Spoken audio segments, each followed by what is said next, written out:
امروز یک نصیحتی دارم به برادران من در افغانستان، به همه مسلمانان به طور عموم در هر کجای دنیا هستند و برادران مسلمان ما در افغانستان و گروه هایی که خودشان را طالبان مینامند. نصیحتی لوجه الله دارم به خاطر رضای الله.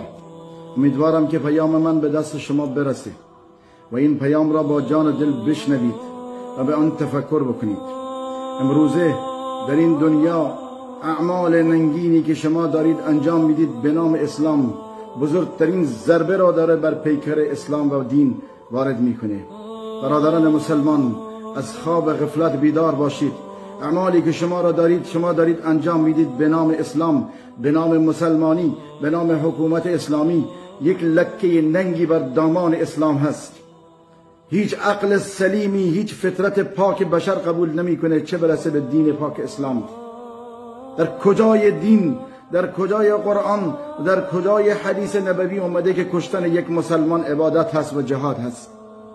مگر نمیدونید که یک مسلمان مؤمنی وقتی کشته بشه، کسی مسلمانی و مؤمنی را عمدن بکشه، الله متعال چه عقوبتی براش تعیین کرده؟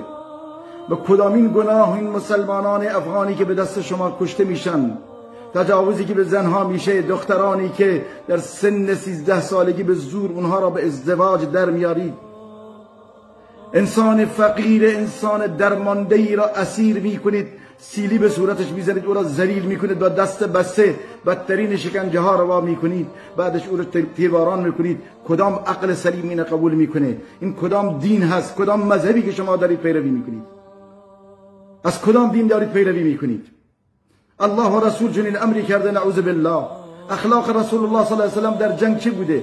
شما دارید با یک مسلمان چنین برخوردی میکنید، در حالی که پیامبر صلی الله علیه و سلم فرموده من قتل معاهدا، کسی که یک کافری که در زیر عهده مسلمان، عهده مسلمان در کشور مسلمان زیر پرچم اسلام داره زندگی میکنه، در کشور اسلامی در امن امان زندگی میکنه، کافری که معاهد باشه، ذمی باشه، اگر کسی اونو بکشه بی گناه، پیامبر صلی الله علیه و سلم فرموده لم یرح رائحة الجنه، بوی جنت را نمیشنوه.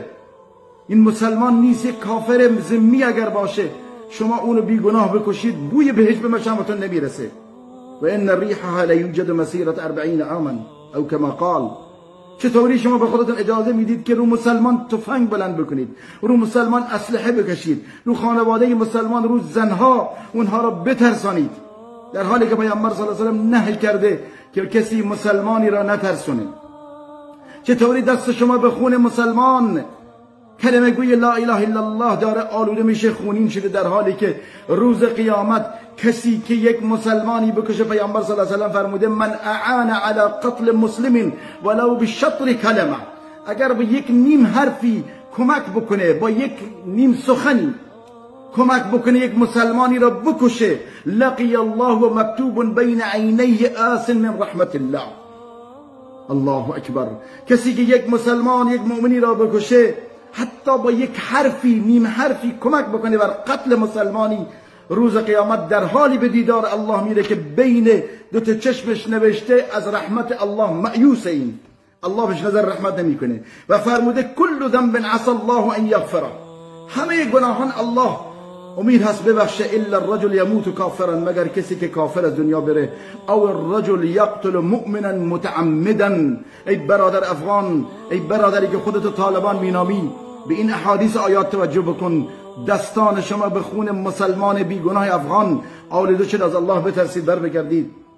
زنهای مسلمان را داری به عزت میکنید، مسلمانانی که در دست شما اسیر هستند بدترین رفتار با اونها دارید، در حالی که پیامبر صلی الله علیه و سلم با اسرات چه رفتاری داشته؟ قتل اسیر حرام در اسلام.